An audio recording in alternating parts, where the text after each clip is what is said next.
ओम श्री साईनाथाय नमः। बाबा की परम कृपा से अब हम अध्याय 42 को प्रारंभ करते हैं। मृत्यु भक्त की टाल दी, नहीं टाला निज अंत। समस्त जीव में स्वयं का वास देखते संत। इसका शीर्षक है महासमाधि की ओर भाग 1। इस अध्याय में भविष्य की आगाही, रामचंद्र दादा पाटिल और तात्या कोते पाटिल की मृत्यु का टालना, लक्ष्मीबाई शिंदे को दान, समस्त प्राणियों में बाबा का वास एवं अंतिम क्षण का वर्णन है। अर्थात बाबा ने किस प्रकार समाधि ली, इसका वर्णन इस अध्याय में किया गया है। प्रस्तावना। गत अध्यायों की कथाओं से यह स्पष्ट प्रतीत होता है कि गुरु कृपा की केवल एक किरण ही भवसागर के भय से सदा के लिए मुक्त कर देती है तथा मोक्ष का पथ सुगम करके दुख को सुख में परिवर्तित कर देती है। यदि सद्गुरु के मोह विनाशक पूजनीय चरणों का सदैव स्मरण करते रहोगे तो तुम्हारे समस्त कष्टों और भवसागर के दुखों का अंत होकर जन्म मृत्यु के चक्र से छुटकारा हो जाएगा। इसलिए जो अपने कल्याणार्थ चिंतित हों, उन्हें साईं समर्थ के अलौकिक मधुर लीलामृत का पान करना चाहिए। ऐसा करने से उनकी मति शुद्ध हो जाएगी। प्रारंभ में डॉक्टर पंडित का पूजन तथा किस प्रकार उन्होंने बाबा को त्रिपुंड लगाया, इसका उल्लेख मूल ग्रंथ में किया गया है। इस प्रसंग का वर्णन 11वें अध्याय में किया जा चुका है, इसलिए यहां उसको दोहराना उचित नहीं है। आइए अब जानते हैं भविष्य की आगाही के बारे में। भक्तों, आपने अभी तक केवल बाबा के जीवन काल की ही कथाएं सुनी हैं। अब आप ध्यान पूर्वक बाबा के निर्वाण काल का वर्णन सुनिए। 28 सितंबर सन 1918 को बाबा को साधारण सा ज्वर आया। यह ज्वर 2 से 3 दिन तक रहा। इसके उपरांत ही बाबा ने भोजन करना बिल्कुल त्याग दिया। इससे उनका शरीर दिन प्रतिदिन क्षीण एवं दुर्बल होने लगा। 17 दिनों के पश्चात अर्थात 15 अक्टूबर सन 1918 को 2:30 पर उन्होंने अपना शरीर त्याग किया। यह समय प्रोफेसर जी नार्के के तारीख 5/11/1918 के पत्र के अनुसार है, जो उन्होंने दादा साहेब खापर्डे को लिखा था और साईं लीला पत्रिका के पृष्ठ 7-8 अर्थात प्रथम वर्ष में प्रकाशित हुआ था। इसके 2 वर्ष पूर्व ही बाबा ने अपने निर्वाण के दिन का संकेत कर दिया था, परंतु उस समय कोई भी समझ नहीं सका। घटना इस प्रकार है। विजयदशमी के दिन जब लोग संध्या के समय सीमोल्लंघन से लौट रहे थे तो बाबा सहसा ही क्रोधित हो गए। सिर का कपड़ा, कफनी और लंगोटी निकालकर उन्होंने उसके टुकड़े टुकड़े करके जलती हुई धूनी में फेंक दिए। बाबा के द्वारा आहुति प्राप्त कर धूनी द्विगुणित प्रज्वलित होकर चमकने लगी और उससे भी कहीं अधिक बाबा के मुखमंडल की कीर्ति चमक रही थी। वे पूर्ण दिगंबर खड़े थे और उनकी आंखें अंगारे के समान चमक रही थी। उन्होंने आवेश में आकर उच्च स्वर में कहा, लोगों, यहां आओ। मुझे देखकर पूर्ण निश्चय कर लो कि मैं हिंदू हूं या मुसलमान। सभी भय से कांप रहे थे। किसी को भी उनके समीप जाने का साहस न हो रहा था। कुछ समय बीतने के पश्चात उनके भक्त भागोजी शिंदे, जो महारोग से पीड़ित थे, साहस कर बाबा के समीप गए और किसी प्रकार उन्होंने उन्हें लंगोटी बांध दी और उनसे कहा, बाबा, ये क्या बात है? देव, आज दशहरा का त्योहार है। तब उन्होंने जमीन पर सटका पटकते हुए कहा, ये मेरा सिमोल्लंघन है। लगभग 11 बजे तक भी उनका क्रोध शांत न हुआ और भक्तों को चावड़ी जुलूस निकलने में संदेह होने लगा। 1 घंटे के पश्चात वे अपनी सहज स्थिति में आ गए और सदा की भांति पोशाक पहनकर चावड़ी जुलूस में सम्मिलित हो गए, जिसका वर्णन पूर्व किया जा चुका है। इस घटना द्वारा बाबा ने इंगित किया कि जीवन रेखा पार करने के लिए दशहरा ही उचित समय है, परंतु उस समय किसी को भी उसका असली अर्थ समझ में न आया। बाबा ने और भी अन्य संकेत किए जो इस प्रकार हैं। रामचंद्र दादा पाटिल की मृत्यु टालने की कथा। कुछ समय के पश्चात रामचंद्र पाटिल बहुत बीमार हो गए। उन्हें बहुत कष्ट हो रहा था। सब प्रकार के उपचार किए गए, परंतु कोई लाभ न हुआ और जीवन से हताश होकर वे मृत्यु के अंतिम क्षणों की प्रतीक्षा करने लगे। तब एक दिन मध्य रात्रि के समय बाबा अनायास ही उनके सिरहाने प्रकट हुए। पाटिल उनके चरणों से लिपट कर कहने लगे, मैंने अपने जीवन की समस्त आशाएं छोड़ दी हैं बाबा। अब कृपा कर मुझे इतना तो निश्चित बतलाइए कि मेरे प्राण अब कब निकलेंगे। दया सिंधु बाबा ने कहा, घबराओ नहीं, तुम्हारी हुंडी वापस ले ली गई है और तुम शीघ्र ही स्वस्थ हो जाओगे। मुझे तो केवल तात्या का भय है।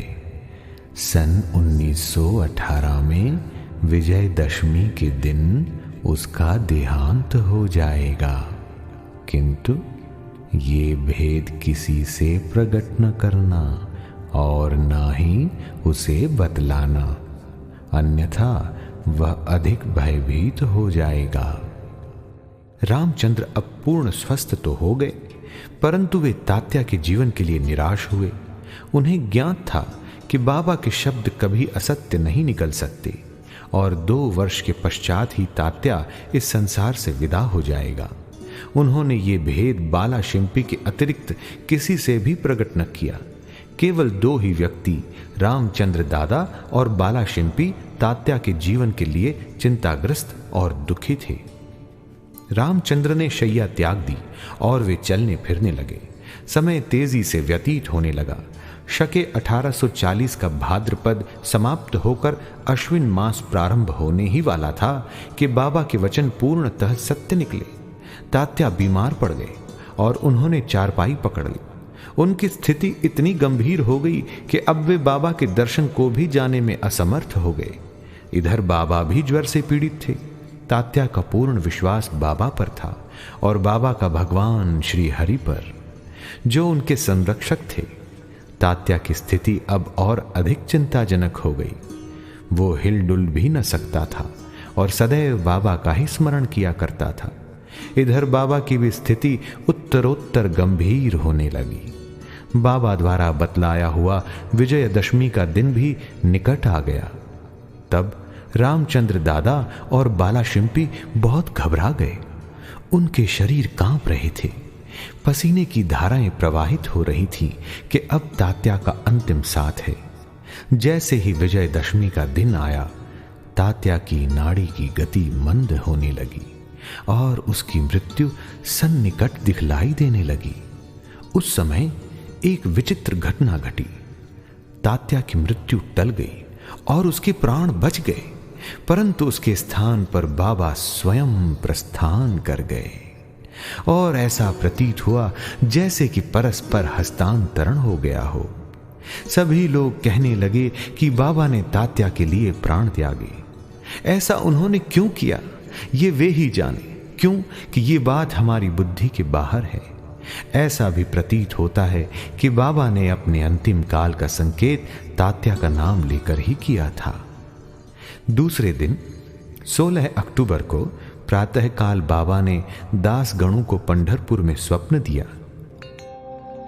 मस्जिद चर्रा करके गिर पड़ी है। शिरडी के प्रायः सभी तेली तंबोली मुझे कष्ट देते थे, इसलिए मैंने अपना स्थान छोड़ दिया है। मैं तुम्हें ये सूचना देने आया हूं कि शीघ्र वहां जाकर मेरे शरीर पर हर तरह के फूल इकट्ठा कर चढ़ाओ। दासगणों को शिरडी से भी एक पत्र प्राप्त हुआ और वे अपने शिष्यों को साथ लेकर शिरडी आए तथा उन्होंने बाबा की समाधि के समक्ष अखंड कीर्तन और हरि नाम प्रारंभ कर दिया। उन्होंने स्वयं फूलों की माला गूंथी और ईश्वर का नाम लेकर समाधि पर चढ़ाई। बाबा के नाम पर एक बृहद भोज का भी आयोजन किया गया। आइए अब सुनते हैं लक्ष्मीबाई को दान किस तरह से मिला। विजयदशमी का दिन हिंदुओं के लिए बहुत शुभ है और सीमोल्लंघन के लिए बाबा द्वारा इस दिन का चुना जाना सर्वथा उचित ही है। इसके कुछ दिन पूर्व से ही उन्हें अत्यंत पीड़ा हो रही थी, परंतु आंतरिक रूप में वे पूर्ण सजग थे। अंतिम क्षण के पूर्व वे बिना किसी की सहायता लिए उठकर सीधे बैठ गए और स्वस्थ दिखाई पड़ने लगे। लोगों ने सोचा कि संकट टल गया और अब भय की कोई बात नहीं है तथा अब वे शीघ्र ही निरोग हो जाएंगे, परंतु वे तो जानते थे कि अब मैं शीघ्र ही विदा लेने वाला हूं और इसलिए उन्होंने लक्ष्मीबाई शिंदे को कुछ दान देने की इच्छा प्रकट की। लक्ष्मीबाई एक उच्च कुलीन महिला थी। वे मस्जिद में बाबा की दिन रात सेवा किया करती थी। केवल भगत महालसापति, तात्या और लक्ष्मीबाई के अतिरिक्त रात को मस्जिद की सीढ़ियों पर कोई नहीं चढ़ सकता था। एक बार संध्या समय जब बाबा तात्या के साथ मस्जिद में बैठे हुए थे, तभी लक्ष्मीबाई ने आकर उन्हें नमस्कार किया। तब बाबा कहने लगे, अरे लक्ष्मी, मैं अत्यंत भूखा हूं। वे ये कहकर लौट पड़ी कि बाबा थोड़ी देर ठहरो, मैं अभी आपके लिए रोटी लेकर आती हूं। उन्होंने रोटी और साग लाकर बाबा के सामने रख दिया, जो उन्होंने एक भूखे कुत्ते को दे दिया। तब लक्ष्मीबाई कहने लगी, बाबा ये क्या, मैं तो शीघ्र गई और अपने हाथ से आपके लिए रोटी बना लाई। आपने एक ग्रास भी ग्रहण किए बिना उसे कुत्ते के सामने डाल दिया।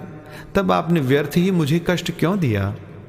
बाबा ने उत्तर दिया, व्यर्थ दुख न करो। कुत्ते की भूख शांत करना मुझे तृप्त करने के बराबर ही है। कुत्ते की भी तो आत्मा है।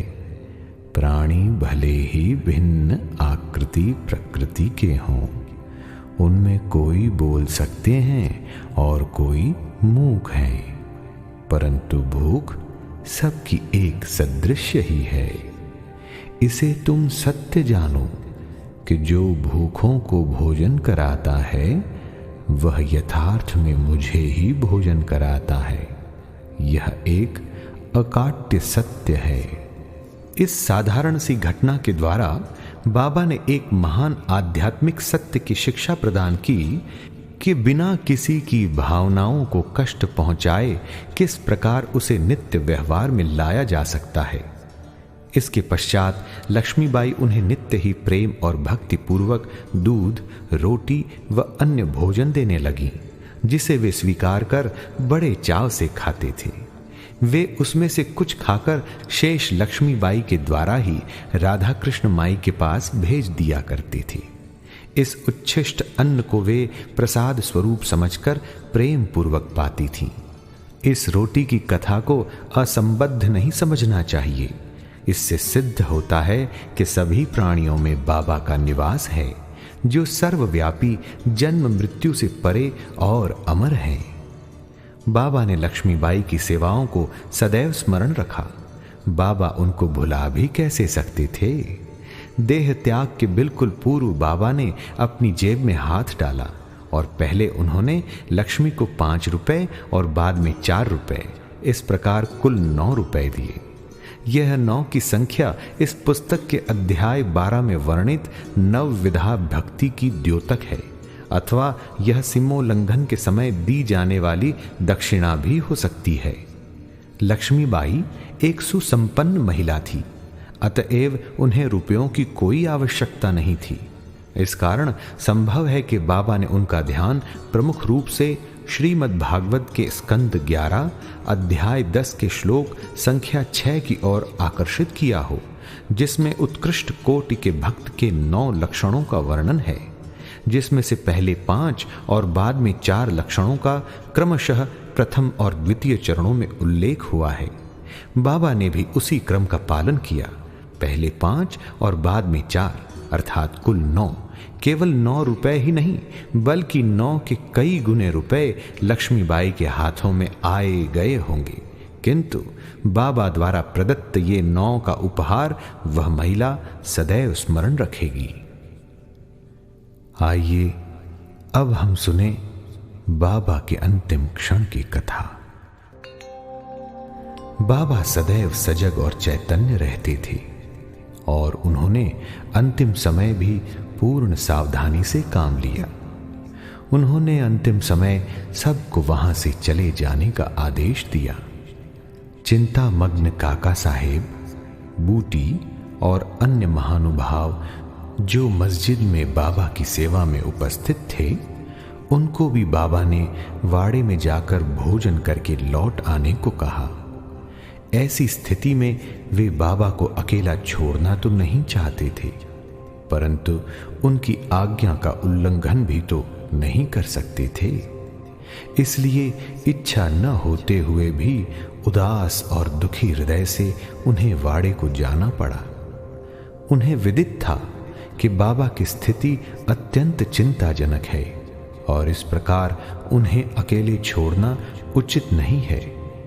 वे भोजन करने के लिए बैठे तो थे, परंतु उनके मन कहीं और थे, अर्थात बाबा के साथ थे। अभी भोजन समाप्त भी न हो पाया था कि बाबा के नश्वर शरीर त्यागने का समाचार उनके पास पहुंचा और वे अधपेट ही अपनी अपनी थाली छोड़कर मस्जिद की ओर भागे तथा जाकर देखा कि बाबा सदा के लिए बयाजी आपा कोते की गोद में अंतिम विश्राम कर रहे हैं। न वे नीचे लुढ़के और न शैया पर ही लेटे, अपने ही आसन पर शांति पूर्वक बैठे हुए और अपने हाथों से दान देते हुए उन्होंने ये मानव शरीर त्याग दिया। संत स्वयं ही देह धारण करते तथा कोई निश्चित ध्येय लेकर इस संसार में प्रकट होते हैं और जब ध्येय पूर्ण हो जाता है तो वे जिस सरलता और आकस्मिकता के साथ प्रकट होते हैं उसी प्रकार लुप्त भी हो जाया करते हैं। जग के शुभ कल्याण हित धरि साईं ने देह, चले गए निज धाम को पूर्ण हुआ जब ध्येय। श्री सद्गुरु साईनाथार्पणमस्तु। शुभम भवतु। सप्ताह पारायण षष्ठ विश्राम।